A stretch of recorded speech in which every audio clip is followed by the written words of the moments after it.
Bonjour, bienvenue à cette visio destinée à promouvoir le déploiement des dispositifs Vivre et Travailler autrement en Bourgogne-Franche-Comté, avec un lancement prévu en 2026, d'abord sur le département du Doubs, mais qui irriguera progressivement l'ensemble des départements de Bourgogne-Franche-Comté. Nous allons débuter avec l'association VETA par la diffusion d'un film réalisé par leurs soins, avec le témoignage d'usagers qui connaissent aujourd'hui ce dispositif.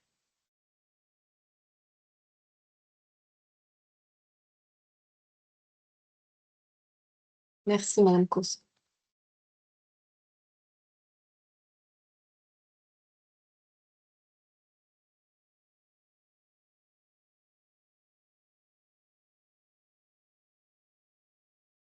Je n'ai pas de son.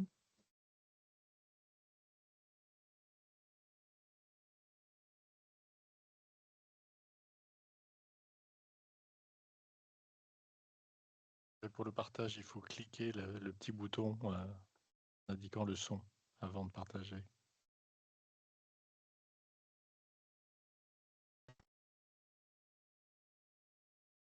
Alors. Les aléas du direct, rien de grave. Oui. Normalement, ça devrait marcher. Ça va arriver. Ça marche, ça marche. Le projet DALI, Dior, acteur de l'inclusion, c'est un projet qui nous a permis d'intégrer des collaborateurs en situation d'autisme au sein des équipes de PCD et notamment des équipes industrielles à Chartres et à Saint-Jean-de-Bray. Les gens qu'on rencontre, ils ont envie d'œuvrer pour l'inclusion, mais il y a la méconnaissance du handicap. Donc nous, on est vraiment là pour accompagner ça, pour leur expliquer ce qu'est l'autisme, comment on interagit avec ces personnes-là. Sur quel type de poste travailles-tu? Je suis opérateur du conditionnement. D'accord. On intervient vraiment très peu, à part s'ils nous sollicitent.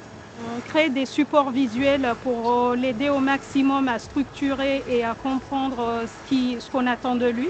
On a le petit pictogramme pour mettre ton masque, décontamine tes gants, on a pour l'alcool.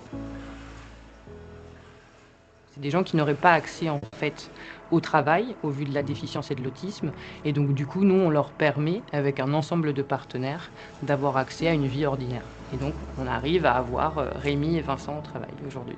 Il y a quelque chose aussi qu'on souhaiterait souligner, c'est ton sourire et le plaisir avec lequel tu viens travailler tous les jours. La signature des CDI de Rémi et Vincent, elle a une double connotation. Elle a une première qui est une forme de célébration, donc la fierté pour Rémi et Vincent et sa famille, et puis un événement de célébration pour la structure et les équipes desquelles ils font partie.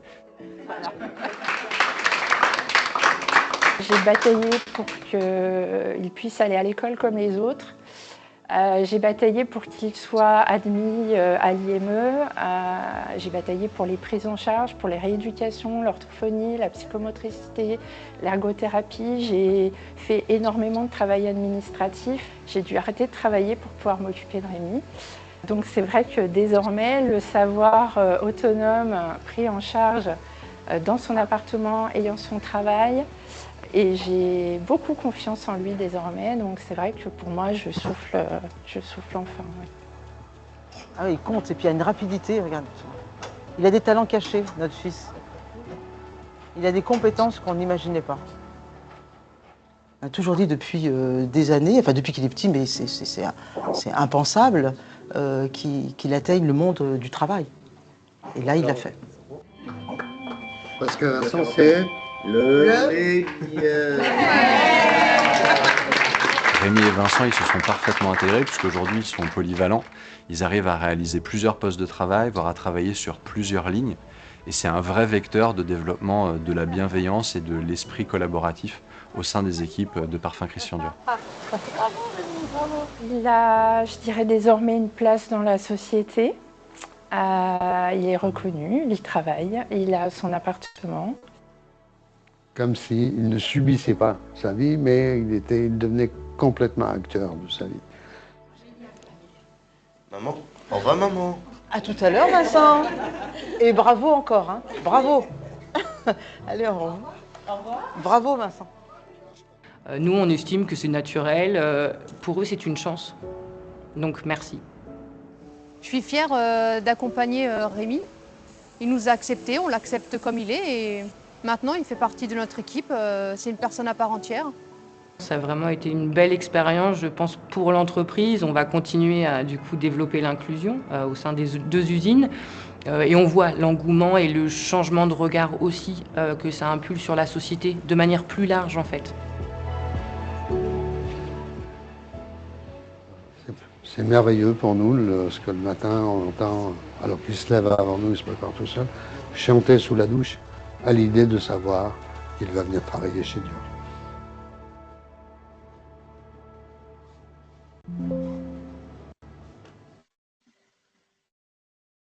Voilà, ça donne une petite entrée dans le sujet, Madame Mény, dont on va parler cet après-midi. Merci, oui, merci pour ce film que vous avez su nous partager. Ce film qui illustre plusieurs choses, à la fois cette évolution vers le milieu du travail qui s'ouvre et dont on n'avait pas forcément ce type de perspective il y a quelques années encore, en tout cas qui ouvre notre esprit, nos chakras, j'ai envie de dire, notre champ des possibles, à nous déjà, institutions, réellement, auprès de nous, des MDPH, des conseils départementaux, pour s'interroger sur un nouveau chemin possible aussi pour des personnes qui étaient dites en situation de handicap et donc destinées plutôt à des orientations EAM masse. Et on voit que d'autres perspectives s'entr'ouvrent pour elles et rien que ça, eh bien, ça nous transforme tous, en fait, déjà institutionnellement. Par là est passée la CNH, Conférence nationale du handicap, alors celle de 2023. Hier, on aurait dû avoir également la CNH 2026, 3 ans plus tard. Pour autant, ça ne change rien. On sait que les orientations nationales restent dans cette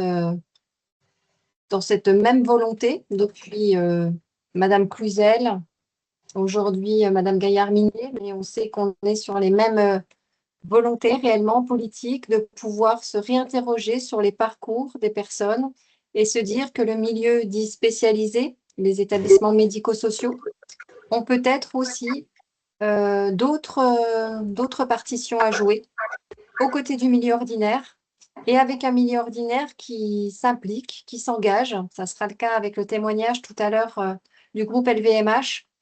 Et nous avons aussi en Bourgogne-Franche-Comté des entreprises qui sont prêtes à s'engager. Donc rien que pour ça, il me semble important que cet après-midi, on puisse avoir ce temps ensemble pour montrer que c'est possible, le démontrer s'il avait encore nécessité de le faire et pouvoir se donner ensemble le chemin et quel process on va pouvoir suivre ensemble. On commence aujourd'hui dans le Doubs. Ça nous semble toujours un peu réducteur. Pour autant, on sait que c'est de l'énergie aussi pour nos collaborateurs, pour nos partenaires. Je pense au département, au MDPH, au milieu ordinaire qui est mobilisé, aux préfectures. On commence doucement, mais pour autant, on y va. Dans le Doubs, avec un premier appel à candidature qui a été diffusé cette fois-ci courant mai. Il était quasiment prêt sur déjà le mois d'avril, mais ça nous a laissé le temps quand même de rediscuter avec le département sur toutes les prestations qui pouvaient être apportées aussi en complément de l'appui ARS qui pourrait être mené. Aujourd'hui, on part sur 3 places sur le département du Doubs, mais c'est un dispositif qui a ensuite vocation à être augmenté pour une file active de 6 à 8 personnes au minimum. Si ça peut fonctionner comme ça, alors tant mieux, vraiment.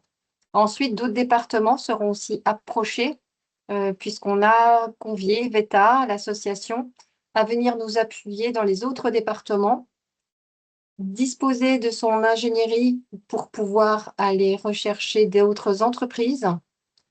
Ils ont déjà quelques structures dans le scope, donc tant mieux. Et puis, à nos côtés, venir mobiliser les partenaires, parce qu'au-delà de l'aspect travail, il s'agit bien aussi d'un vivre et travailler autrement, mais bien du vivre, et de s'interroger aussi sur tout l'accompagnement social, sur l'ensemble des aspects de la vie, sociétale également, pour pouvoir être un plein citoyen dans notre société. Voilà sur ces propos introductifs. Madame Causse, je vous laisse la parole pour nous expliquer comment en Bourgogne-Franche-Comté vous allez nous accompagner sur l'année et l'année prochaine. Très bien, merci beaucoup. Oui, je suis Marilyn Causse, la directrice de l'association Vivre et Travailler Autrement, pour ceux qui sont arrivés en cours de route. Donc, cette association qui a créé ce type de dispositif depuis 12 ans avec le groupe Andros initialement et qui a ouvert une quinzaine de dispositifs aujourd'hui dont on va parler aujourd'hui, qui s'appellent dans l'instruction ministérielle les SAMSA Emploi et Habitat, mais qui peuvent avoir d'autres cadres juridiques en fonction de chaque département.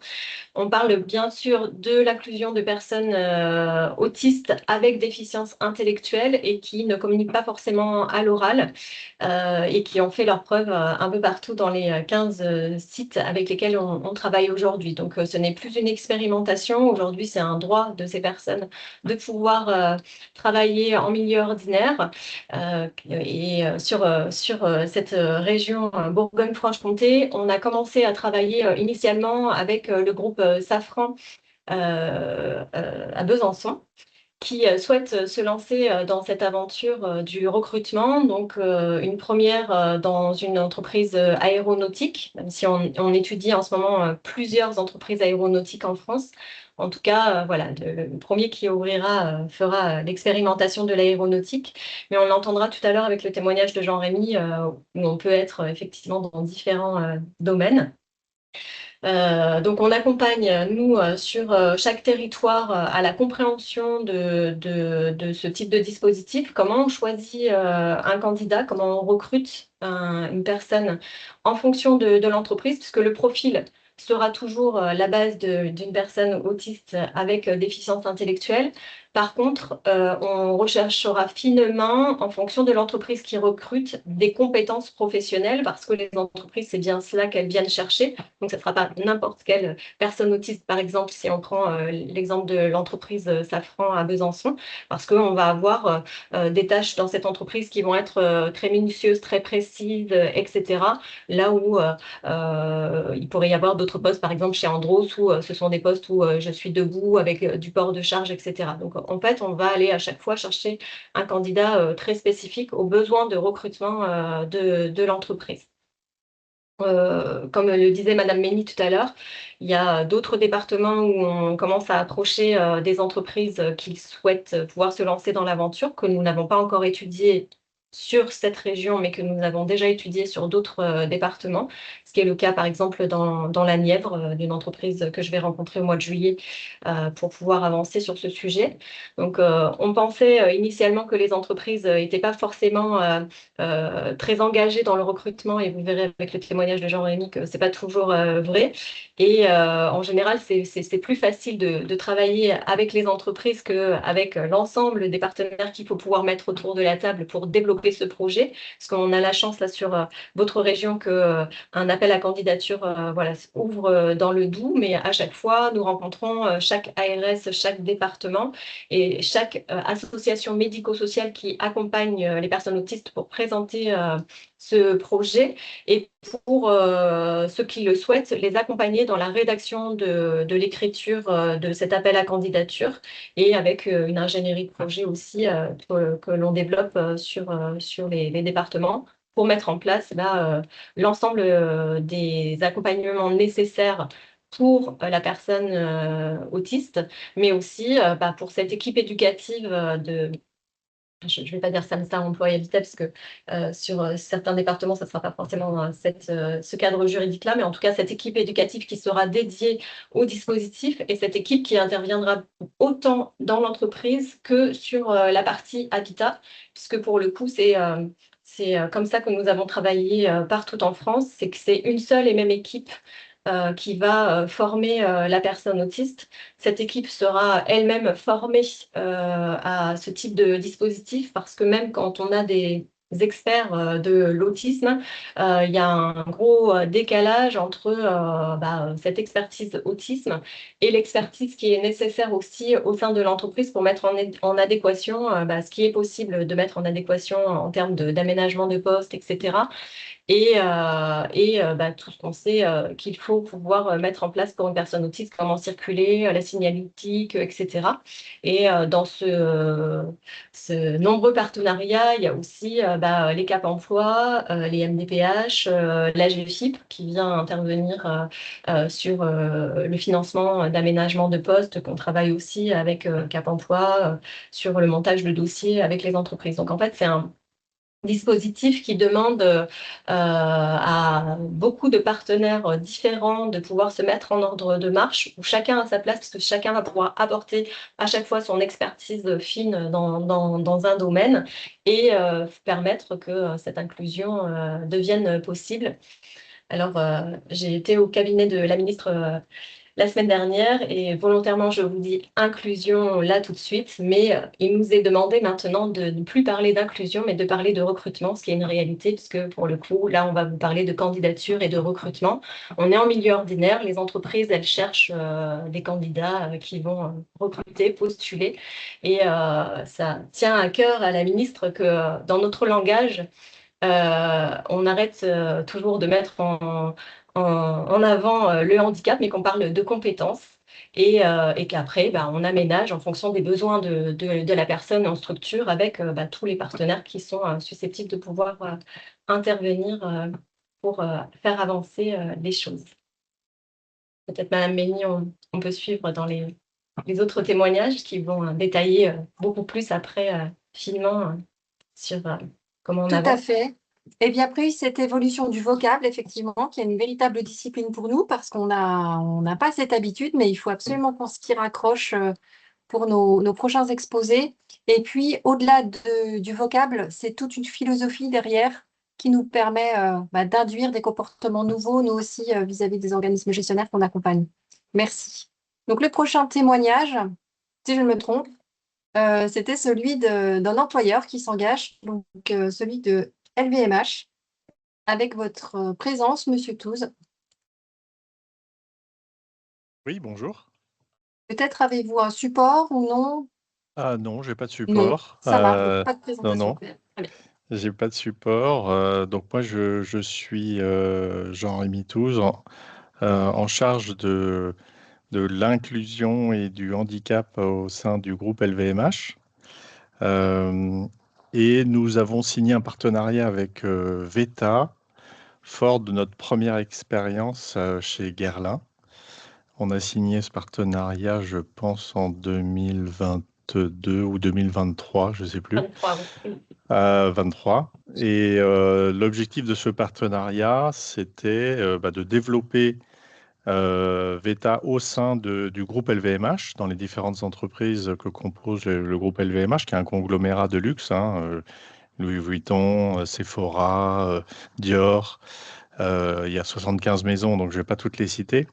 Donc développer VETA, non seulement au sein de nos maisons, c'est comme ça qu'on les appelle dans le groupe LVMH, mais aussi d'aider VETA à mobiliser et trouver d'autres entreprises. Et c'est ce qu'on a fait avec VETA, quand on sait notamment avec Louis Vuitton, on n'a pas forcément énormément de postes disponibles dans nos ateliers Louis Vuitton.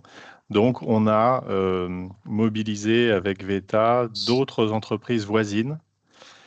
Et effectivement, je peux vous confirmer ce qu'a dit Marilyn tout à l'heure. En fait, il est assez facile de trouver des entreprises volontaires sur ce type de démarche.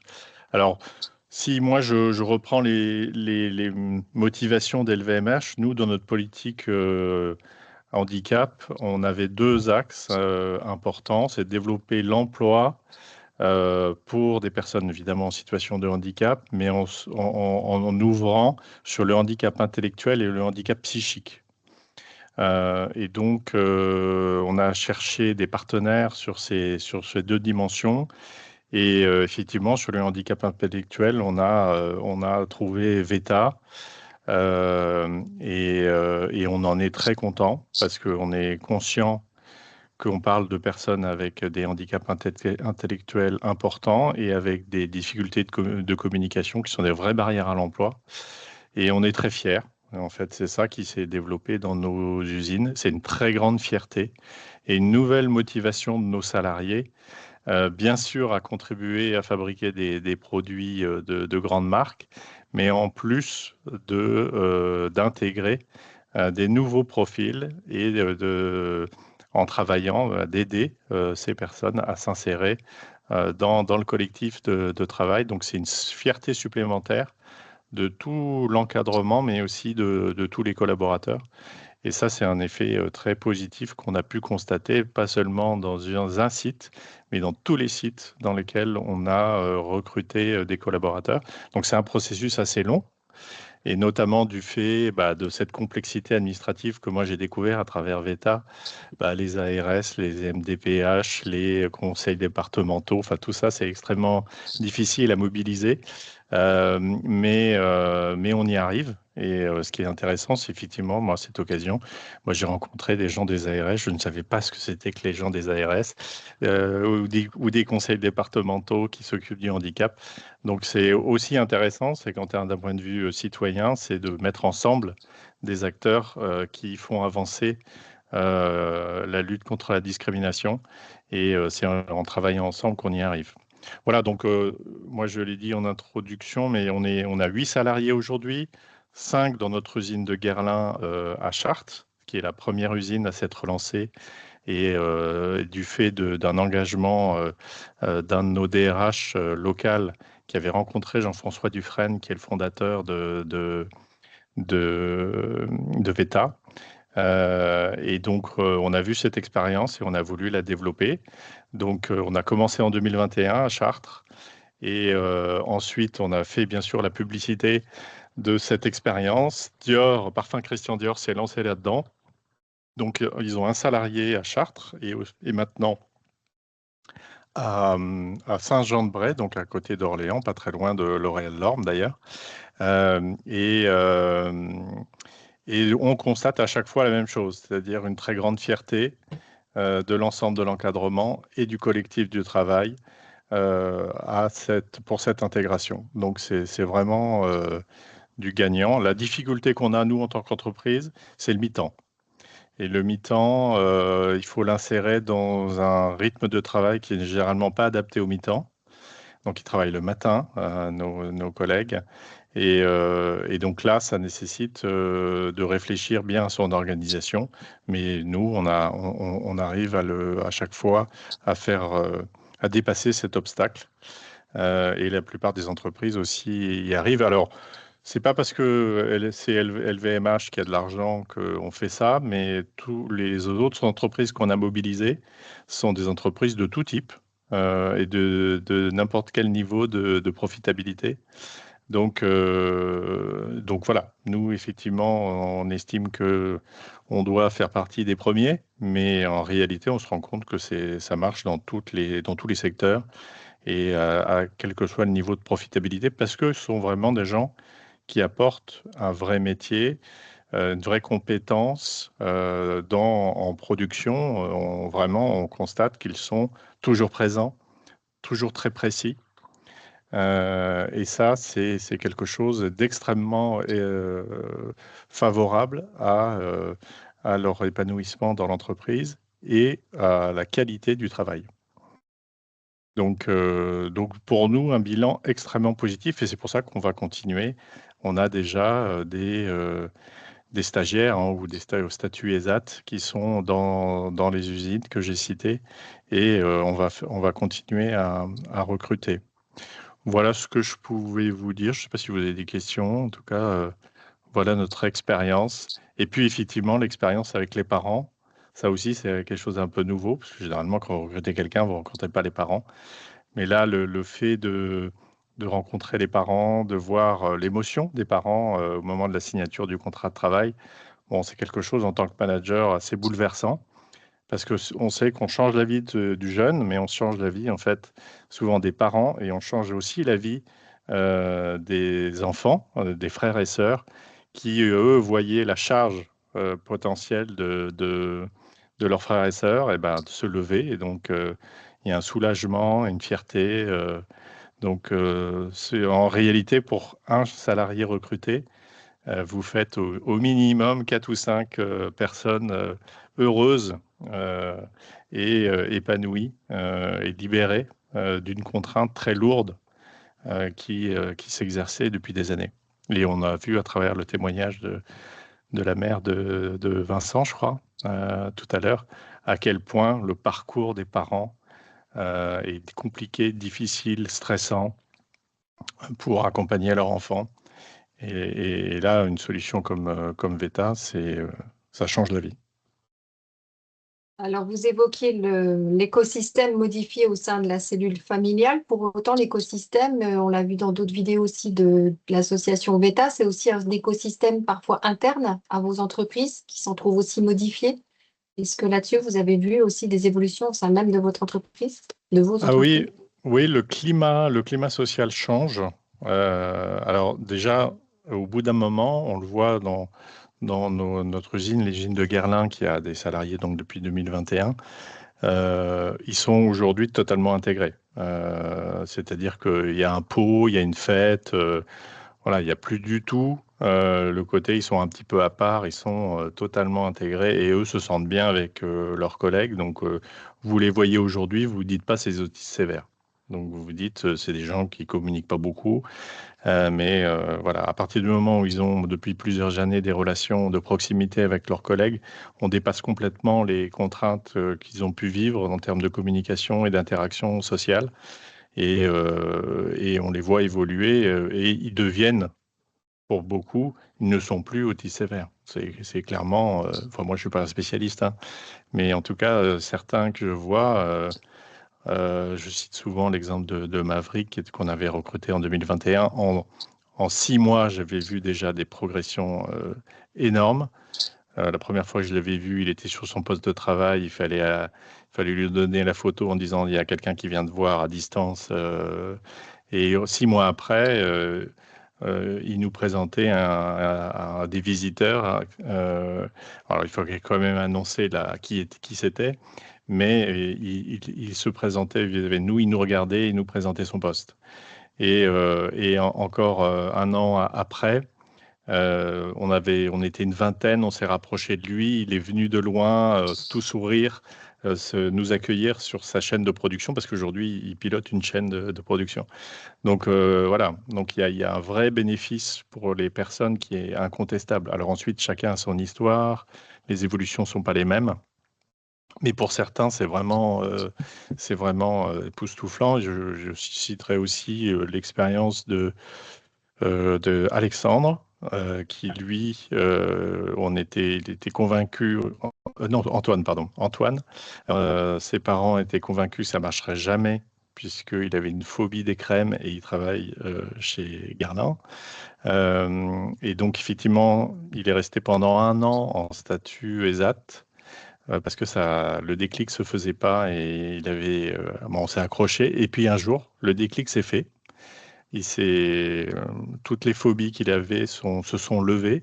Et aujourd'hui, c'est quelqu'un qui peut travailler, qui n'a plus du tout ces phobies et qui est un élément clé de l'organisation. Donc pour certains, c'est assez long. Voilà le constat, parce qu'ils n'ont jamais travaillé, ils arrivent avec des troubles psychiques, il faut les lever. Ça peut durer quelques mois pour leur donner la possibilité de montrer qu'ils savent travailler. Et comme ils n'ont jamais travaillé, ils n'ont jamais été contraints, ils n'ont jamais mis un bleu de travail, ils n'ont jamais intégré des horaires comme ça. Enfin, ils ont tout à apprendre. Donc, pour certains, c'est un peu long. Et c'est pour ça que le statut ESAT qu'on a mis en place est bien adapté. Alors, je sais que ce n'est pas ce que souhaite l'État, qui préférerait qu'on fasse des SMMP là, de 2 mois. Mais pour certains, ce n'est pas suffisant. Clairement, ce n'est pas suffisant. Sinon, on va se priver de certains potentiels. Voilà, l'exemple d'Antoine, ça a duré 1 an. Comment s'est passée la rencontre, le recrutement? Alors le recrutement, nous, franchement, là, sur le recrutement, on ne fait pas grand-chose. on fait confiance. Donc la rencontre. Voilà, c'est plutôt la rencontre parce que ça, c'est plutôt les MDPH avec VETA et vous, voilà, vous choisissez pour nous en quelque sorte. Et on vous fait confiance parce que nous, on n'y connaît rien. Et puis, on ne sait pas faire passer un entretien de recrutement à ce type de jeunes, ça ne passera pas. Donc, voilà, la seule façon de vraiment recruter, c'est justement cette période qui va leur donner la chance de montrer leurs compétences et de montrer qu'ils peuvent s'adapter. Voilà, historiquement, je crois que VETA, il y a peut-être eu 2 ou 3 personnes pour qui ça ne s'est pas bien passé. Et il faut laisser la possibilité à certains de dire, bah non, j'ai pas envie de travailler. Hein, mais voilà, globalement, on est sur un taux de réussite qui est quand même très très fort. Si on donne si on met bien les conditions. 93% de maintien dans l'emploi. Donc voilà, nous, ce qui est important, c'est plutôt préparer le recrutement, les sensibilisations qu'on fait à l'autisme avec VETA sont très importantes pour lever, d'abord pour le management et les RH, hein, puisque nous, on n'y connaît rien en autisme, hein, donc en tant qu'entreprise. Donc on a besoin de cette sensibilisation et de comprendre ce que c'est que l'autisme. Et une fois que c'est fait, en fait, le collectif de travail, ils sont impatients. Ce qu'on a fait, on a certaines usines où pour des raisons de coordination entre les ARS, les conseils départementaux, les dossiers n'avancent pas, mais du coup, on a des élus, des managers qui trépignent en disant, nous, on est prêts, qu'est-ce que vous faites? Et on leur dit, non, c'est pas possible, on n'a pas les financements. Mais donc, oui, du point de vue entreprise, aujourd'hui, moi, je peux le dire, c'est vrai que c'est facile. C'est facile parce que ce sont des gens qui, on vient de le dire, c'est un taux de succès et en réalité, la plupart des salariés sont très, très ouverts à ce type d'inclusion ou de recrutement, comme on le dit comme on veut. Et on sont très fiers de faire quelque chose de novateur comme ça. Merci de ce témoignage. Je ne sais pas si d'autres questions émergent par rapport à l'entreprise. Avant de passer la parole à Madame Rousselot.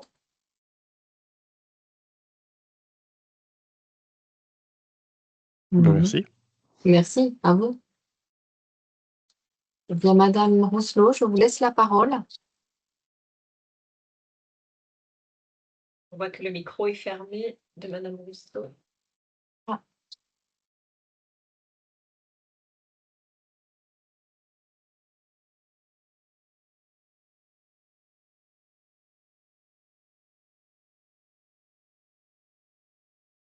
On vous entend toujours pas.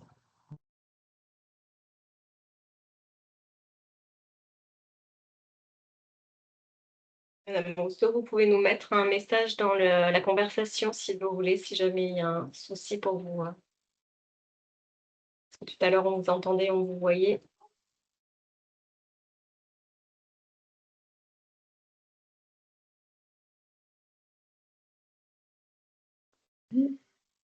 Ah, ça y est. Ah, ça y est. Ça marche. Ça y est. Super, merci. Excusez-moi. Oui, donc bonjour. Je suis donc Elisabeth Rousselot, la maman d'Albéric, qui a intégré le dispositif d'État en octobre 2020 et qui a signé son CDI en avril 2021. Alors, pour nous, ça a été ce qu'a dit Monsieur Tous. En fait, ça a été. Alors, j'ai le retour, c'est de ma faute ou j'ai le retour de ce que je parle assez fort? Mince. Oui, il faut que vous coupiez vos haut-parleurs. Vous n'aurez pas de retour comme ça. Comme vous ça coupez le son de l'ordinateur en quelque sorte. Oui, donc nous, notre vie a basculé en fait le jour où on nous a dit qu'Albéric a intégré en fait le dispositif parce que en fait Albéric est resté sans solution jusqu'à ses au moins 14-15 ans. Donc moi j'ai dû m'arrêter de travailler et puis me consacrer totalement en fait à lui, ce qui a impliqué également toute la famille en fait, mon mari, mes 2 autres enfants. Et donc, jusqu'à cet âge-là, tout était en fonction d'Albéric, même si on essayait de faire le maximum, de l'emmener partout, enfin d'essayer de faire le maximum de choses. En fait, notre vie familiale était adaptée en fonction des capacités d'Albéric. Donc, quand on nous a proposé ce dispositif, et honnêtement, je ne pensais pas qu'il allait être pris, excusez-moi, je suis encore émue. Et en fait, moi, j'ai appris, pour moi, c'était une nouvelle vie. Parce que, je suis désolée, parce qu'à chaque fois, ça me refait ça. En fait, c'était une nouvelle vie parce que moi, j'avais mis complètement ma vie de côté. J'avais mis la vie avec mon mari de côté aussi, parce que forcément, quand même les enfants avaient des activités, il y en a un qui restait avec l'Amérique, l'autre qui allait avec les autres enfants. Et donc, vraiment, ça a été extraordinaire. Quand je dis une nouvelle vie, c'est une nouvelle vie pour tout le monde. Pour moi, j'ai pu recommencer à travailler. J'ai pu recommencer à avoir avec mon mari, en fait, à refaire des choses tous deux. Et puis, ce qui nous a vraiment fait plaisir au début, c'est que même la première fois où il a pu intégrer le logement, parce qu'en fait, donc il travaille le matin, il déjeune sur place, l'après-midi, ils sont pris en charge par le SAPTA, et ensuite, ils habitent, en fait, ils sont 5 dans une maison, donc ils sont pris en charge, en fait, 24 heures sur 24. Et en fait, on avait promis à mon fils qui faisait un stage à l'étranger, on lui avait dit, dès qu'Albéric sera dans cette maisonnée, on pourra aller passer une fois avec toi. Et en fait, c'est ce qu'on a fait en premier.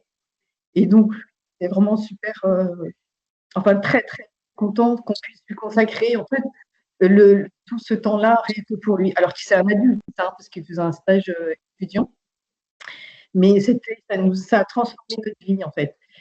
Et comme disait Monsieur Tous, en fait, on a eu la chance, quand Albéric a signé le CDI, de pouvoir visiter en fait l'entreprise, pouvoir rencontrer les différents services dans lesquels il travaillait.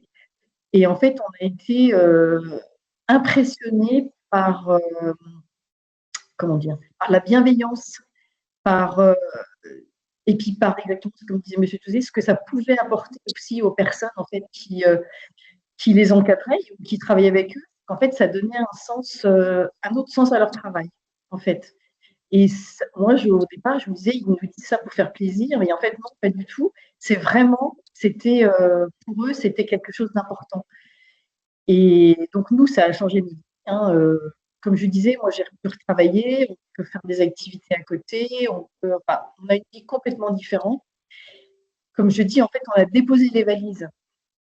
Parce qu'avant, on avait vraiment toujours une incertitude de ce qui allait se passer. On ne sait jamais, avec un handicapé, qu'est-ce qui va se passer, enfin voilà.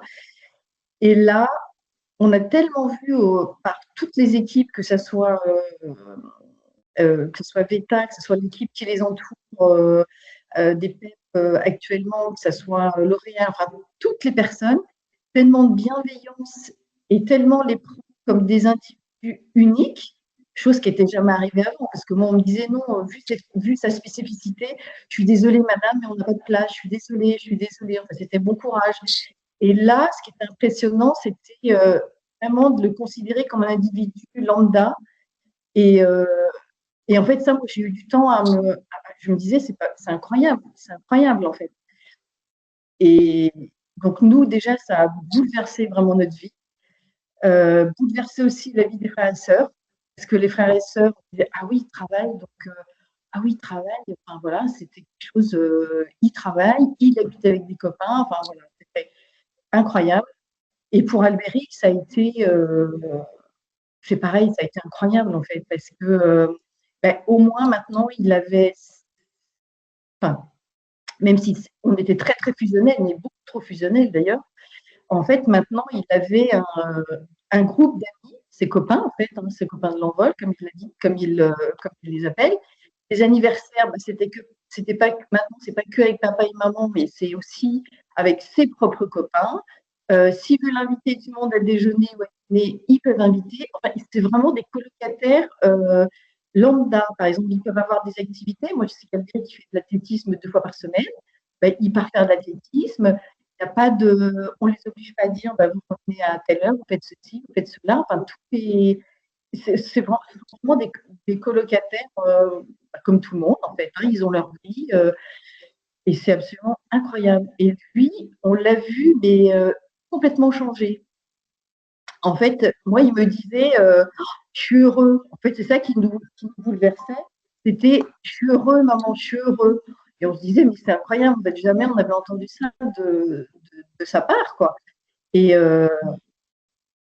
enfin, il y a une tellement, comment dire, il progresse dans tous les domaines, en fait. Parce qu'avant, Albéric, il n'allait pas vraiment vers les personnes. Il avait du mal à aller vers la personne, il avait du mal.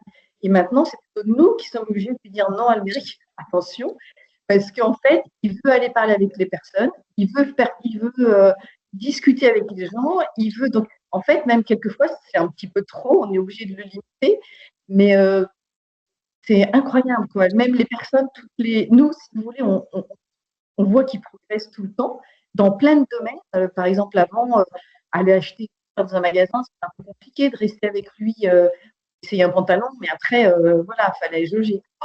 Et là, incroyable, en fait, on teste toujours. Hein, on va essayer dans un magasin. On lui dit, bah, écoute, si tu veux, on va aller manger aussi après au restaurant. Et puis, si tu veux, on continuera après à faire des magasins. Et au bout d'un moment, il nous dit, bon, on rentre à la maison. Donc, il dit, bon, bah, ok, on rentre à la maison. Après, il dit, non, on va au restaurant. On lui dit, bon, ok, on va au restaurant. Puis après, on repartira. Après, le restaurant. Il dit ah bah, on retourne dans le magasin. Et honnêtement, je n'en revenais pas tout ce temps où il pouvait rester voilà, sage, pas agité, pas énervé, pas rien du tout.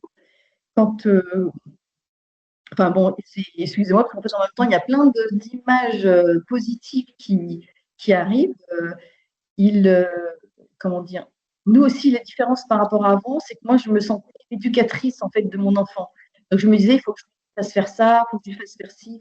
Et en fait, ça, comme je sais que tout est pris en charge, et bien pris en charge, en fait, le week-end, maintenant, ce que je fais, c'est que j'ai vraiment un rôle de parent. Je ne me dis pas, il faut que je lui apprenne ci, il faut qu'on fasse ci, il faut qu'on fasse ça. On a vraiment le rôle de parent, quoi. On fait des choses, un parent normal, quoi. Enfin, voilà, sans se dire, il faut que je fasse ci, il faut que je fasse ça, ou, voilà. Et ce qui est absolument génial, c'est qu'en fait, on travaille en partenariat avec les personnes qui s'occupent d'eux. Donc, en fait, on se dit, bah, tiens, il faut travailler ça. Donc, si nous, on fait comme ça, bah, je dis, bah, OK, nous, on va faire comme ça aussi. Enfin, il y a un suivi, on travaille ensemble, en fait. Chose qu'avant, ça n'existe pas. Hein. Moi, on m'a dit plusieurs fois, madame, nous, on est des professionnels et pas vous, quoi. Enfin, moi, je l'ai entendu. Hein, mais là, ce qui est bien, c'est qu'on travaille en partenariat et on est vraiment écouté en tant que parents, en fait. Ce qui n'était pas forcément le cas avant. Enfin, Albéric, il a 24 ans maintenant. Donc, je parle surtout de ça quand plus petit, quand ça n'allait pas. Et maintenant, en fait, on nous écoute, donc on a vraiment l'impression, c'est même pas une impression, on est en fait dans son projet de vie, on travaille tous ensemble et ce qui donne des résultats extraordinaires. Hein, extraordinaires. Parce que même les personnes qu'on voit que, mettons, 2 fois par an pendant les vacances, à chaque fois, ils sont bluffés et ils nous disent « Oh, mais c'est incroyable, incroyable ce qui progresse, c'est incroyable, mais à chaque fois. » Et c'est extraordinaire, quoi. Vraiment extraordinaire. Comme disait M. Touzé, pour tout le monde, en fait. Moi, ce qui m'a frappé la première fois qu'on a été, ça faisait peut-être quelques mois qu'il était à L'Oréal. Enfin, oui, il était arrivé en avril, enfin pas en avril, mais il était arrivé en octobre et c'était donc à la fête de l'année suivante de Noël en 2021. En fait, Albéric, il y avait donc la fête de Noël et il a une façon de danser un peu particulière. Il prend énormément de place, enfin, voilà. Et quand on nous avait invités en tant que parents, en fait, pour les accompagner, et en fait, on voyait au début, parce que c'était une première hein, pour nous, hein, on voyait, en fait, tout le monde checkait, mais pas les regarder, en fait. C'était comme si... et bon, je disais, ouais, Albéric, machin, enfin bon, bref, tout le monde, bonjour, bonjour. Et puis à un moment donné, il dansait de façon particulière, et je dis à mon mari, mais t'as pas remarqué quelque chose? Et il me dit, non. Et je lui dis, écoute, personne ne le regarde, bizarrement. Parce que les gens, souvent, forcément, ils ont des attitudes qui ne sont pas ordinaires. Donc, forcément, les gens, même si c'est pas méchant, mais forcément, ils sont mal à l'aise quelquefois. Et là, je me disais, mais c'est incroyable cette intégration. Enfin, tout le monde, c'était comme si c'était quelqu'un de lambda, quoi. Nous, ça nous était jamais arrivé, quoi. De Rosie, mais c'est incroyable, incroyable. C'est l'importance, Madame Rousselot, ça, Jean-Rémy en parlait tout à l'heure de la je vous entends pas, pardon. C'est l'importance aussi, comme le disait Jean-Rémy tout à l'heure, de la formation que l'on fait au sein des usines et des collaborateurs sur, voilà, chacun a ses particularités et voilà, et peut s'exprimer dans ses particularités dans les entreprises. Oui, et ce qui nous a aussi beaucoup étonné, c'est qu'on se balade quand même pas mal, et Albéric rencontre en fait des collaborateurs. Et on a l'occasion de discuter un peu avec eux. Et c'est comme ça aussi qu'on a appris, en fait, ce que ça pouvait leur apporter. Parce qu'en fait, Albéric, finalement, il dit bonjour, allez, ça va, et on discute, et c'est incroyable, en fait. Peut-être, Madame Rousselot, vous pouvez nous dire aussi, la médecin qui est neurologue, je crois, qui suit Albéric, oui, son étonnement, en fait, sur l'évolution d'un point de vue neurologique aussi. Oui, alors, en fait, Albéric est suivi à Necker depuis qu'il est petit. Et donc, par le neurologue Bourgeois. Et donc, l'année dernière, en septembre, pendant sa visite à Noël, en fait, je ne l'avais jamais vu ça. Hein. Elle le regardait et elle nous a dit, mais je n'ai jamais vu ça. Et c'est quelqu'un qui est plutôt en fin de carrière. Hein. Et elle nous a dit, mais je n'ai jamais vu ça. Alors on dit, ah bon, vous avez, enfin, on lui pose des questions. Elle nous dit, jamais j'ai eu un enfant, parce qu'elle l'a connu, Albéric avait 2 ans et demi. Et elle m'a dit, jamais je n'ai vu une évolution comme ça d'un enfant de mon service. Jamais. Elle m'a même dit, en tant que médecin, elle m'a dit, c'est un miracle. C'est là où on a reparlé de l'association. Et c'est pour ça que je l'ai mis en contact avec l'association. Mais elle disait, mais c'est incroyable. Elle n'en revenait pas elle-même. Elle m'a dit, c'est la première fois que je vois une évolution de cette façon par rapport à Albéric.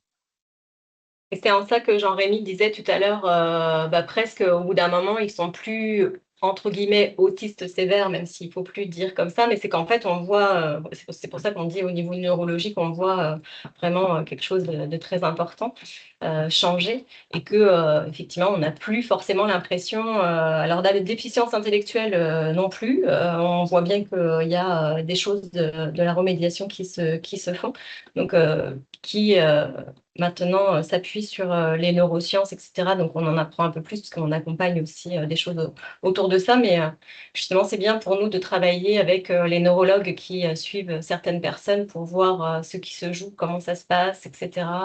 Et ce qu'on n'a pas compris jusque maintenant, en fait. Hein, voilà, et ce qu'on peut faire. Et moi, ce qui m'a même étonnée il n'y a pas très longtemps, c'est qu'en regardant Albéric, je me suis même dit, mais en fait, il n'est pas handicapé. Il a juste des difficultés dans certains domaines, mais à la limite, quand on le voit comme ça, il prend sa douche. En plus, on leur apprend à être autonome, donc il fait sa machine, il fait son aspirateur, il n'a pas les mêmes capacités que tout le monde. Et même moi, je me suis dit, mais en fait, il n'est pas handicapé. Il est différent, certes, il n'a pas les mêmes capacités intellectuelles, mais finalement, il a une vie comme les autres. Il habite en colocation, il travaille, il part en vacances, voilà. Et même moi, j'étais obligée de me faire cette réflexion-là. Et alors que ça fait que 5 ans que je suis là. Et il va continuer à faire des questions parce que je suis toujours très émue en fait quand j'en parle parce que à un moment donné, j'étais vraiment, Albéric était quand même dans son état parce que, médicalement, c'était très très compliqué à certains moments donnés. Il s'est fait opérer 2 fois du cerveau. Ça a été très très compliqué. Il s'est retrouvé hémiplégique à un moment donné. Du côté droit, il a fallu tout réapprendre. Enfin bon, donc je suis jamais j'aurais pensé à un moment donné qu'il serait ce qu'il est aujourd'hui, quoi. Et la fierté qu'il a, parce que en fait, ce qui est fou, c'est que ça le valorise énormément vis-à-vis des autres, parce que quand on dit il travaille, les gens forcément le regardent différemment. Ah, il travaille. Je dis oui, il travaille. Il gagne de l'argent. Ah bah oui, il travaille, il gagne de l'argent, il vit avec des copains. Et en fait, les personnes ont un œil différent. Ils disent, ah oui, il travaille. Oui, mais alors, et à ce moment-là, il essaye de lui parler. Alors, qu'est-ce que tu fais? Ou alors, il me demande, je dis qu'il va demander lui à lui. Alors, qu'est-ce que tu fais? Qu'est-ce que ceci? Qu'est-ce que cela? Enfin, et en fait, c'est fou parce que l'œil, vraiment, la vision des autres personnes change complètement. Donc, je ne sais pas si vous avez des questions. Je n'ai peut-être pas tout abordé parce que je suis encore, voilà, j'espère que dans les années à venir, j'en parlerai un peu plus facilement, mais ça a été tellement incroyable pour nous que, bon, voilà, je suis Je encore crois émue. qu'effectivement, le mot que vous employez, le incroyable, qui s'est répété des tas de fois dans votre exposé, nous montre à quel point nous-mêmes, tous autour de la table, et j'interpelle là les organismes gestionnaires, j'interpelle les fédérations, j'interpelle tout le secteur médico-social, les collègues également, j'interpelle les MDPH, au fait que ce n'est pas si incroyable. Et il ne suffit pas d'y croire, en fait. Là, on le voit, c'est possible. Donc, de se dire, au-delà de ça, maintenant, on y va. Voilà. Tous les troubles du comportement, ce que nous, par ailleurs, on va appeler situation complexe. Qu'est-ce qui fait situation complexe? En visitant des sites aux côtés de l'association VETA, en écoutant leurs témoignages, en écoutant le témoignage de Madame Rousselot ou d'autres parents, nous, en ARS Bourgogne-Franche-Comté, nous avons assis une conviction forte du fait qu'un certain nombre de troubles du comportement, de ce que nous analysons comme des situations complexes, nous nous sommes dit que nous les fabriquions réellement. Donc, il faut pouvoir changer de paradigme, lancer ce qui n'est plus une expérimentation, effectivement, lancer ces différentes offres sur les territoires pour donner à voir à nos concitoyens, faire confiance au milieu ordinaire. On a vu qu'on avait à nos côtés des partenaires qui étaient prêts à s'engager, qu'on regarde peut-être avec une posture un peu différente d'où on est, parce que voilà, jusque-là, enfin, j'entends beaucoup ces témoignages de crainte, d'hostilité peut-être, et de se dire oh, attention, comment on va être accueillis. Il y en a qui nous attendent. Donc, ceux qui nous attendent, qui ont envie de bosser avec nous, qui sont prêts à être formés, parce qu'il faut un accompagnement, on l'a entendu, c'est à nous d'y aller là maintenant. Donc, l'idée, c'était de pouvoir entendre Madame Rousselot et tant d'autres sur ce versant, c'est incroyable. Et se dire, eh ben, enfin, si aujourd'hui, en 2026, on se dit, ça paraît incroyable, se dire c'était faisable depuis des tas d'années, en fait. Aujourd'hui, on est partagé par différents courants d'émotions. Certes, on est forcément touché par votre témoignage, Madame Rousselot, mais je ressens aussi, moi, beaucoup de colère de me dire, pendant tant d'années, on a douté, on a hésité, enfin, allons-y. Donc, voilà, c'était aussi ce témoignage que je voulais vous faire au nom de l'agence, au nom de l'équipe, puisqu'évidemment, c'est beaucoup de discussions aussi entre nous, de se dire on y va, comment on y va, qui on va chercher, et à travers les potentiels candidats demain, de se dire on n'est pas là pour douter, on est là vraiment pour en être convaincus, à vos côtés, y aller ensemble, se donner le droit à l'erreur, évidemment. On a pu voir qu'on était à quoi 93% de maintien dans l'emploi. Donc, OK, les 7% existent, mais on va tabler sur les 93%. Voilà, on en est là.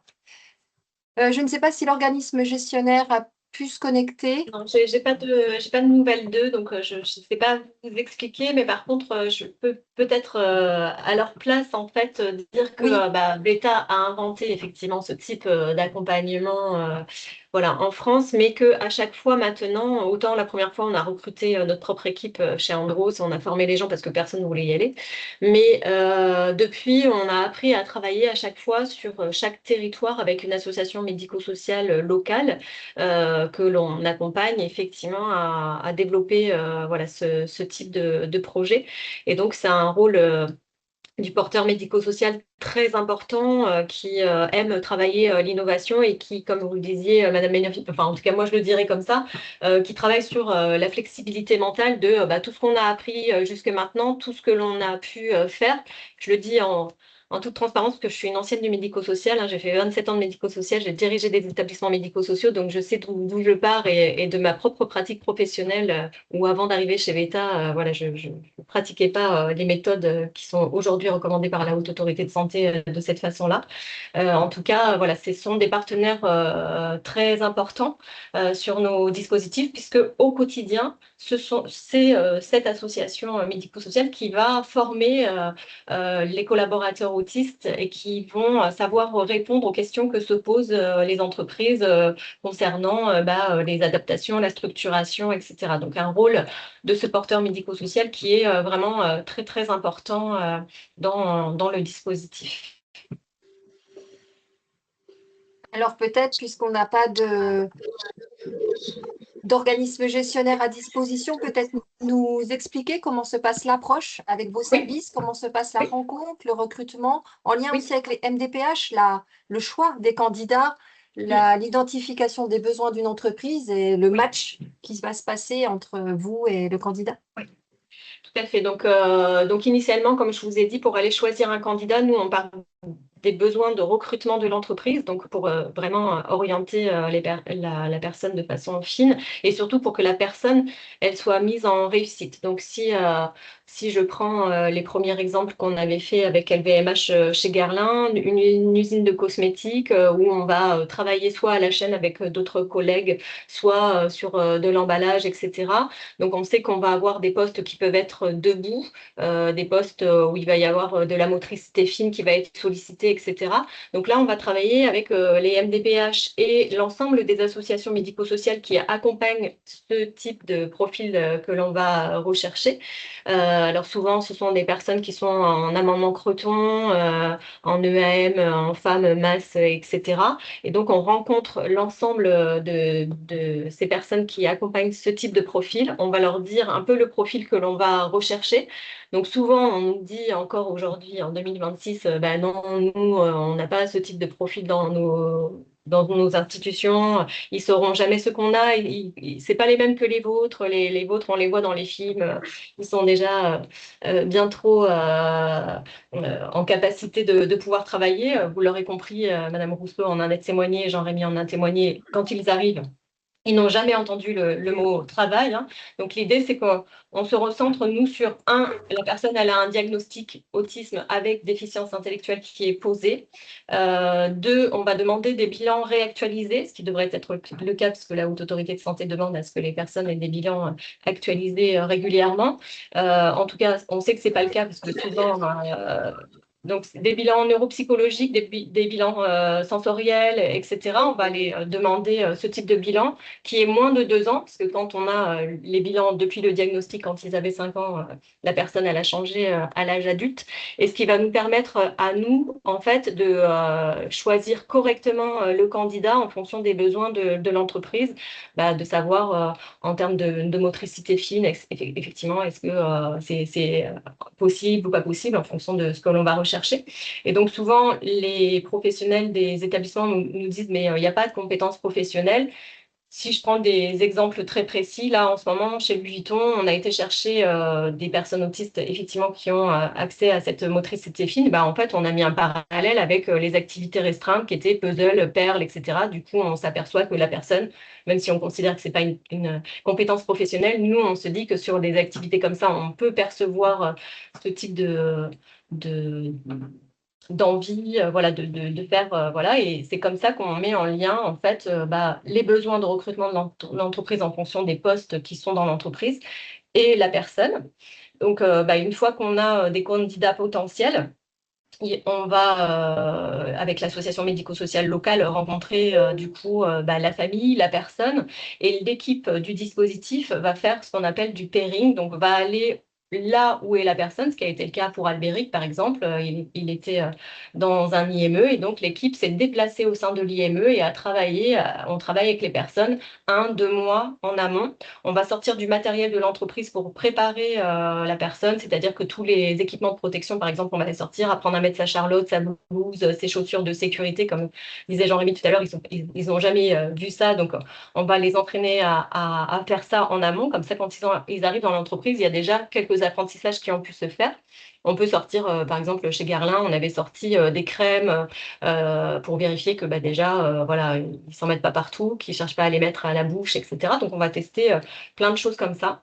Et une fois que la personne est prête et qu'on a commencé à la préparer, il va y avoir voilà, une immersion au sein de l'entreprise pour commencer à pouvoir travailler. Et ça va se faire après progressivement dans le temps. C'est pas tout de suite un mi-temps sur poste. Il va y avoir des allers-retours entre une salle de pause et le poste de travail, apprendre à circuler dans l'entreprise, etc., etc. Donc après, tous les apprentissages se font de façon progressive et surtout individualisés en fonction de chaque personne. Cette personne, elle aura ses propres supports de communication, donc peu importe le type de communication. Ça aussi, on va l'évaluer aussi dans les bilans, comment cette personne communique ou pas. On a beaucoup de personnes, nous, qui sont arrivées sur nos dispositifs où on nous dit il ne sait pas communiquer, il n'y a pas de système de communication, mais en tout cas, nous, on cherche la première chose à savoir comment il communique et comment on peut faire en sorte que cette personne communique. Et après, on avance pas à pas avec tout le monde. Il y a une orientation MDPH. Alors, en fonction du cadre juridique, ça dépend.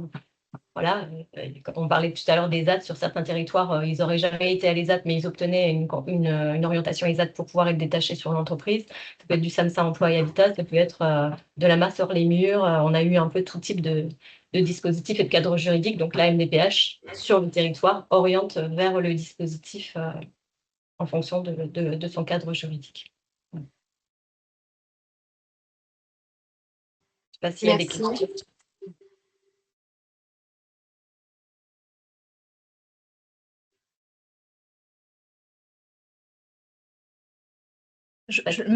Je me permets de rebondir sur ce que vous évoquiez, Madame Cos, pour rappeler effectivement l'absolue nécessité de ces évaluations du fonctionnement, qui effectivement sont un incontournable normalement de l'accompagnement, puisque c'est effectivement recommandé par la HAS. Je partage avec vous le fait que malheureusement, ce n'est pas toujours le cas. C'est important parce que ça permet, au-delà effectivement des besoins d'accompagnement de la personne, d'identifier les compétences, comme vous le rappeliez très justement. Et je crois que le témoignage de Madame Rousselot illustrait ça aussi. Et du coup, il y a des fois des compétences insoupçonnées chez les personnes qui sont accompagnées qui se révèlent dans ces environnements très adaptés. Et du coup, il faut vraiment aller rechercher ça dans les évaluations du fonctionnement. Ne pas uniquement se centrer sur les difficultés, les besoins d'accompagnement, etc., mais vraiment de mettre en évidence les compétences et les capacités des personnes au travers de ces évaluations de fonctionnement. Donc, je crois que ça, c'est vraiment très important comme message à faire passer pour les structures, notamment les ESMS qui sont parmi nous aujourd'hui. Oui, ça permet de déconstruire complètement les préjugés, en fait, sur, on a une personne qui a autiste avec déficience intellectuelle, qui est en IME, et l'orientation classique, c'est femme, masse, enfin, les sigles changent au fur et à mesure, mais et rien d'autre. Et effectivement, quand on fait ces évaluations, ça nous permet de voir d'autres possibles et d'imaginer autre chose que de l'activité occupationnelle toute la vie jusqu'à la fin. Pour un organisme gestionnaire, s'engager dans un tel projet, je connais déjà un peu votre réponse, mais je vous invite à la reformuler ici pour le bien du webinaire. C'est au-delà de ça, toute une transformation globale qui s'opère ensuite auprès des équipes. Cette déconstruction, elle ne concerne pas finalement seulement l'équipe directement impliquée dans ce projet, mais elle fait rapidement essaimage, elle fait des émules en interne, parce qu'un autre regard est porté sur l'autre. Et cette altérité aussi, elle nous apprend tellement de soi que ça vient aussi bouger les lignes en interne.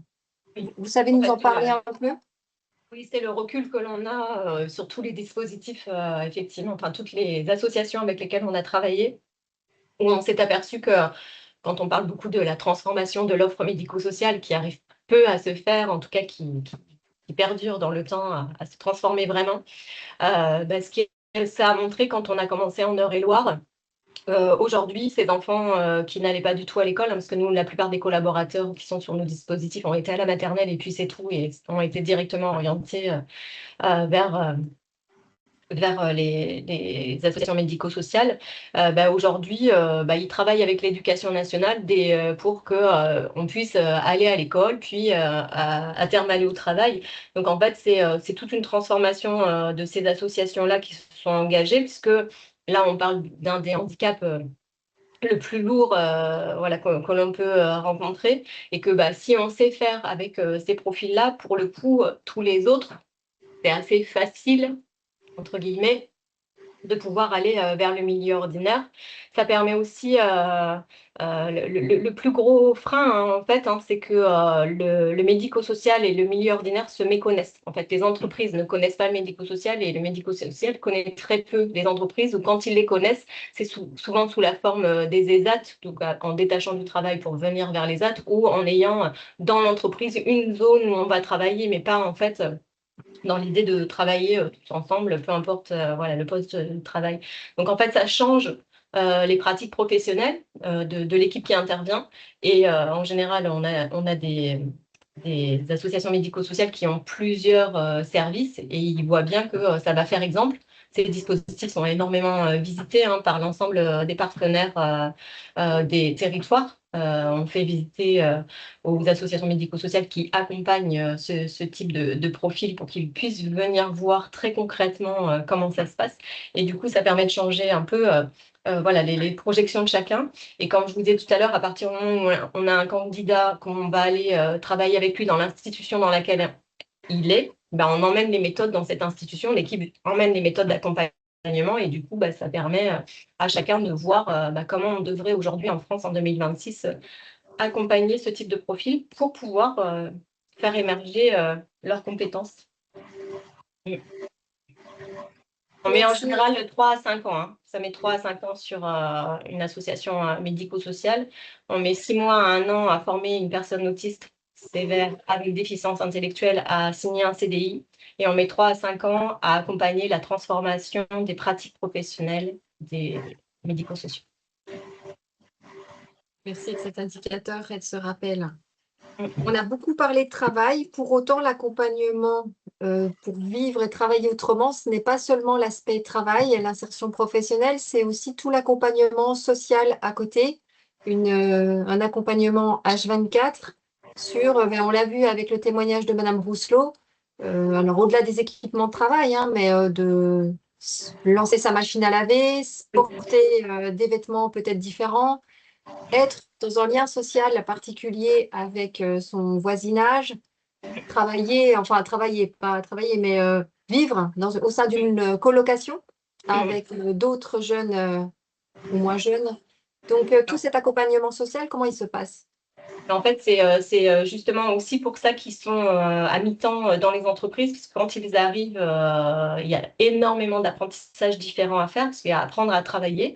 C'est déjà pour eux une révolution, mais il y a aussi apprendre à devenir autonome chez soi. Et la plupart du temps, ils sont dans des institutions type hôtelière. Hein. La nourriture vient de l'extérieur, le linge est lavé à la laverie, etc. Il y a très peu d'autonomie, en tout cas dans les institutions femmes masses, etc., là où ils vivent initialement. Et du coup, ils vont avoir sur l'autre mi-temps, et nous on dit travailler, parce que sur l'autre mi-temps, ils vont vraiment travailler à tous ces apprentissages, de savoir faire fonctionner la machine, d'aller faire ses courses, d'aller faire toutes les prises en charge qu'ils font en extérieur, d'aller faire des activités culturelles, sportives, etc. Et tout ça, on va leur apprendre.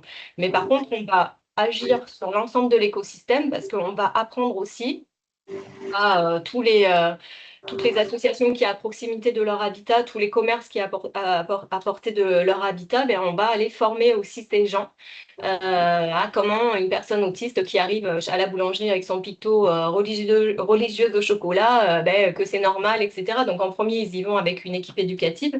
Et puis au fil du temps, une fois qu'on sent que l'écosystème est suffisamment formé, ils y vont en autonomie, pouvoir faire leurs activités. Ça donne en Corrèze, là, là, on a des collaborateurs qui ont chacun une activité sportive. En plus, ils vont tous ensemble au rugby, mais ils y vont en autonomie. Et donc ça, on prend le temps aussi avec eux. Il y a certains, ça va très vite, et puis d'autres, il leur faut 3 à 4 ans pour réussir à y aller complètement seuls. Mais ça, voilà, ça s'accompagne au fur et à mesure avec eux, avec chaque progrès qu'ils peuvent faire. On prend plus de temps sur la partie vie sociale que sur la partie entreprise, que dans une entreprise, même s'il y a beaucoup de changements, c'est quand même hyper structuré, il y a toujours un cadre, que dans la vie ordinaire, il peut y avoir énormément de choses qui se passent dans la vie de tous les jours, donc c'est un peu plus long là-dessus. Mais si je reprends justement le dispositif où vit Albéric, donc dans le Loiret, dans le 45 chez L'Oréal, certains collaborateurs maintenant sont sortis du dispositif maison inclusif et sont dans un appartement ordinaire avec un accompagnement plus ordinaire. Donc ça peut aller jusque-là, c'est-à-dire qu'au fil du temps, ils deviennent de plus en plus autonomes. C'est le cas sur les 11 qui sont chez Andros en Eure-et-Loire, il y en a 4 qui sortent là sur un habitat, voilà, 10 ans après, un habitat plus ordinaire avec un suivi SAMSA plus classique. Merci. En fait, ils restent pas. Quand ils rentrent, on se demande toujours quand est-ce qu'ils pourront sortir un jour de ce cadre-là. Ça va pas se faire tout de suite et ça va pas se faire en claquant de doigts, mais on accompagne les professionnels à toujours se projeter. Ils resteront toujours en CDI là où ils sont, puisqu'ils sont en CDI, donc il n'y a pas de fil active là-dessus. Mais sur la partie vie sociale, on peut aller encore beaucoup plus loin. C'est bien ce que nous imaginerons ensemble, oui. Quelques mots de synthèse peut-être avant la vidéo de fin avec des témoignages de résidents, enfin de résidents. Je pense EHPAD canicule, pardon. J'ai autre chose. Quelques témoignages de bénéficiaires. Quelques mots d'impact quand même sur ces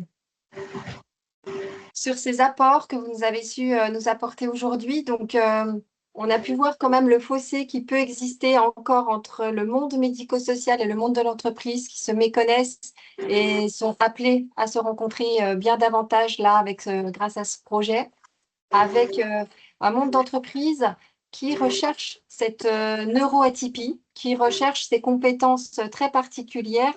Et ne doutons pas qu'ils sauront les exploiter parce que ces spécificités neurodivergentes, finalement, sont une véritable compétence et sont ce que les entreprises recherchent. Donc, on ne se parlait pas, mais on va se parler demain et on se parlera une nouvelle langue. Voilà, c'est ce qu'on espère là sur l'ensemble de la région. Vous avez vous-même, VETA, aussi commencé des études d'impact avec des entreprises sondées, des familles et puis des établissements également. Et ce que ça vous apprend, c'est que si on a un syndrome un peu visible, c'est l'absence d'inclusion, mais derrière, ça manque surtout de ressources adaptées, de compétences, de formation, d'oser aller vers, de ce fossé qui est vraiment à construire. Et le pont, finalement, c'est VETA qui nous l'amène là aujourd'hui en région. Et donc, une convention a été menée, signée avec VETA pour pouvoir amener à lever toute cette méconnaissance qu'on a ensemble. Ce pont, il se passe un peu en 3 temps, j'ai envie de dire, avec un premier temps de préparation, on l'a vu, sur aller détecter les besoins d'entreprise, des compétences recherchées, d'identification et de soutien actif auprès des MDPH et des organismes gestionnaires qui seront choisis pour identifier les bons candidats demain à ce recrutement, en sachant qu'on ne sera pas amené à regarder uniquement dans le vivier, entre guillemets, des organismes gestionnaires qui seront portés candidats. On est bien là sur une démarche de territoire et l'ensemble des organismes gestionnaires seront appelés de toute façon à se réinterroger sur les files actives actuelles. Et puis ensuite, un troisième temps qui est celui de la sécurisation avec cet appui à l'habitat, à la vie en entreprise, pour que ça puisse s'inscrire dans le temps long, et puis dans l'évolution, puisqu'on voit que le projet professionnel, on peut aussi se dire qu'il a l'ambition d'évoluer derrière.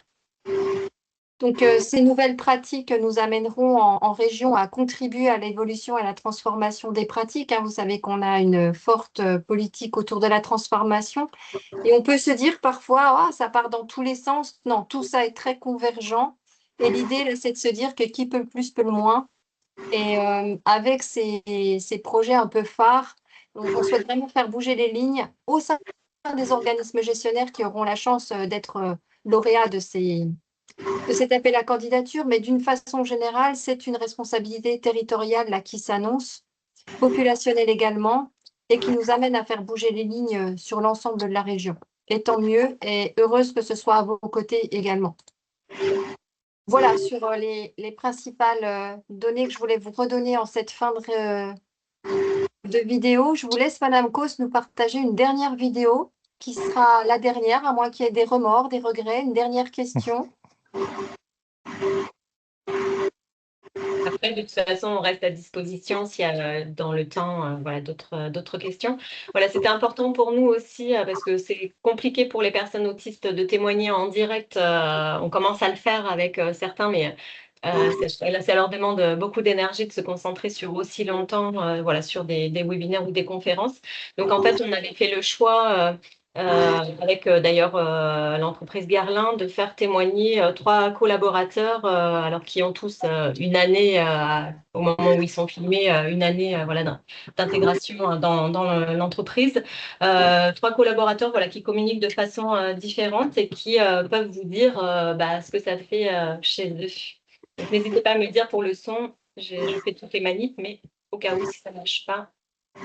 Ce premier webinaire était enregistré, sera mis en ligne et un second suivra pour toutes les questions et avec cette fois-ci des temps de questions-réponses beaucoup plus longs pour pouvoir aller creuser vraiment comment on y va ensemble. Merci Madame Cos, merci à tous. Merci. Bonjour Monsieur Ludovic, je me présente Kéan Bernier, j'ai 22 ans et je suis arrivé le 28 février 2022. Depuis 8 mois, j'ai du travail à Garlin, le conditionnement. J'ai nettoyé toute la ligne pour faire MSA et MS2. Tout est travaillé avec du tapis. Qu'est-ce que tu fais sur MS1 et MS2? Le maquillage. Et ensuite, j'ai fabriqué des crèmes et des flacons. L'après-midi, il y a des auto-armures. Peut-être après, on a reposé.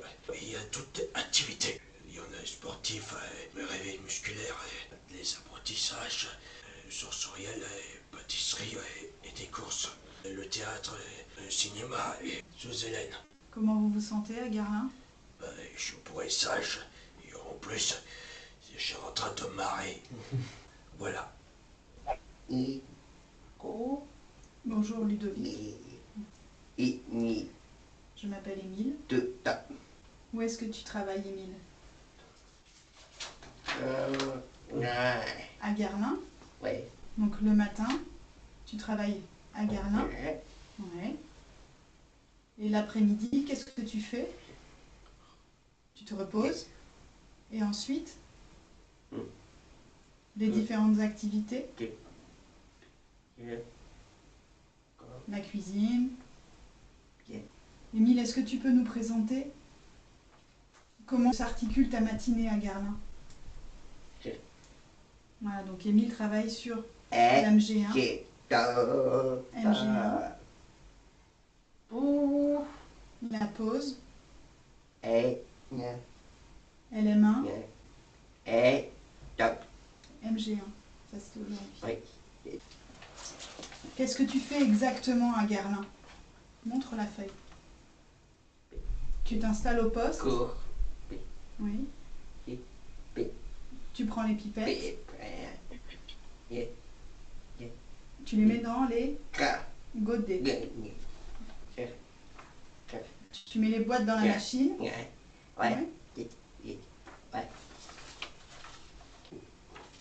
Tu contrôles les boîtes aussi. Donc il a un poste de dépose, un poste de contrôle et un poste d'approvisionnement des lignes. Oui, tu mets les boîtes dans le carton. C'est comment Garlin pour toi du coup? C'est comment Garlin pour toi? Tu es heureux. Bonjour. Je m'appelle Maverick, j'ai 4 ans. J'ai travaillé depuis 29 mars 2021. Je travaille dans le coursement, c'est la PC1. Je mets les boîtes dans les godets, je mets les boîtes dans la machine, Je mets le capot dans la machine, je fais les étiquettes, j'allume et je fais Frostbite. Est-ce que tu aimes ton travail? Oui, j'aime tout le travail. J'entends bien avec Cohen, oui. Avec David, Sabrina, Katia, avec Nathalie, Stéphanie. Je sens bien le travail.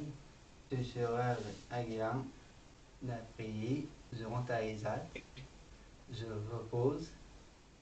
Quelle est l'activité que tu préfères? Cuisine, je fais des gâteaux Voilà. fin de terrain. Maverick, il adore faire la pâtisserie. Oui.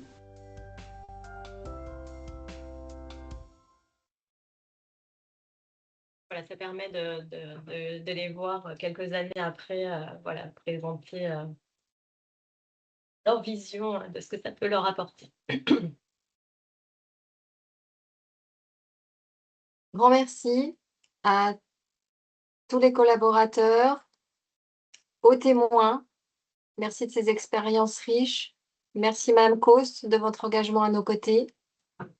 Merci au NDPH, aux organismes gestionnaires, aux partenaires de demain, je pense au Cap Emploi, au DETS. Merci à tous ceux qui sauront nous accompagner en région dans cette belle aventure. Très bonne journée, bon week-end. Merci beaucoup.